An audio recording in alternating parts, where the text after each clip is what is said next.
again, if you have a teacher, history is going to be taught. Yeah, absolutely. History is and going it to should be taught. And as we were talking earlier, you know, when you go to Texas, you talk to Mexican kids who feel like crap because they're being told they're less than because of the Alamo. The whole idea of teaching history is so we don't repeat it. So I think that if you're a good teacher, you don't teach to make a white kid feel bad. You're supposed to say, listen, you didn't do any of this, but you should know what happened. Absolutely. And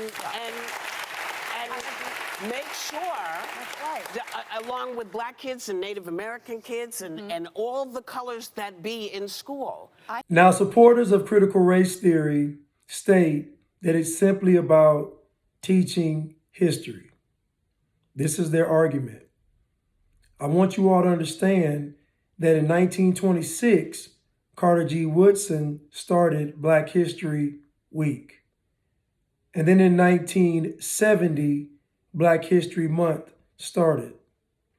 So with what we know about Black history being taught in America, how has it improved race relations if critical race theory is now being forced upon children in schools? Problem with letting people know what happened. Yes. But let's remember, history is complex. Right? It is. Human beings aren't angels now, and they weren't angels in the past. No. And so how we teach about our history is also important. But you have to, there's no way to hide the fact that white people owned black people. There's no way to hide that. And I think that's been the issue, that there's been this sort of rollback of history. People want to hide history. Oh, I don't. And, Come well, now. yes, now. that is true. About 45 seconds, guys. And what we are seeing is this rollback of history. Parents don't want children to hear about the real history. And when we teach children about the real history, I think that is when we will really have true... Maybe I didn't make that clear. The supporters of critical race theory state that it's about teaching history. How has the history that's been taught thus far bettered race relations in America? I mean, if we're still complaining about racism, and in fact, many supporters say that America is still as racist as it was during slavery, then how is teaching more history going to work if it hasn't worked in almost a century? 99.9% of people in America know about slavery. Everything hinges upon slavery and the civil rights movement. Everyone in America knows about those things. So my question is, what are you going to teach someone that's going to make them not racist? If we all can agree that racism or a person that's racist is a character issue, then how are you going to make someone not racist by revealing to them that there was racism in America? People are being taught the true history, but I just have to say one more thing. It goes back to how we teach the history. That's what I'm saying. We teach the good and we teach the bad of history. Yep, But what we don't do is make 7- and 10-year-olds feel that they are somehow bad people because of the color of their skin. We've been through that. Yeah. Yes. And we don't need to do that again. We don't want for anybody anyone. to feel that. Precisely. That's the idea. That doesn't seem to be part of the plan. Oh, it is part of the plan. I mean, I'm you know, sorry. in Germany, they teach the Holocaust to every student. Of course. I met a German And girl we one teach time. slavery to and every student. A school trip is a trip to Auschwitz or Dachau. Yes. They learn about their history, and there is not two sides to the story. We all have to learn about our history, but we Yes. also have I to don't see what there are two sides to every recognize that we have to live together, and we're going to do better living together gonna go. if we don't make each other feel guilty. But if we're going to talk about history, are we going to talk about everyone that was involved in slavery?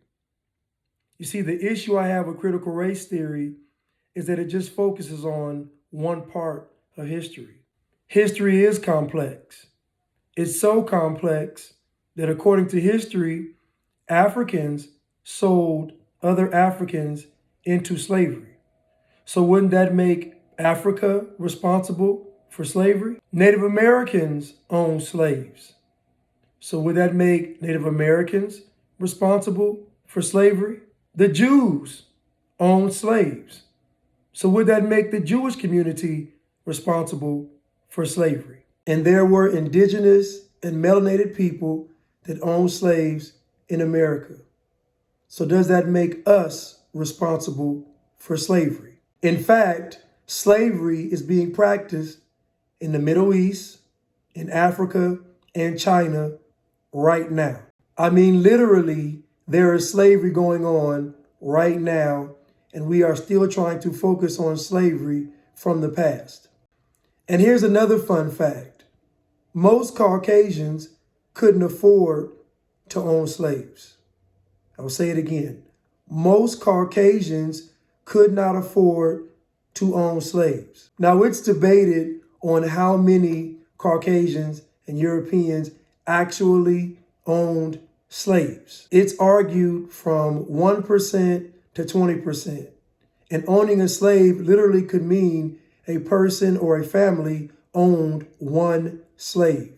If it's a fact that the vast majority of Caucasians, Europeans, or white people in America did not own slaves, then could it also be possible that most of us probably weren't slaves? And if most of us weren't slaves, then what were we? You see, everyone assumes that because you look like me, your ancestors were automatically slaves.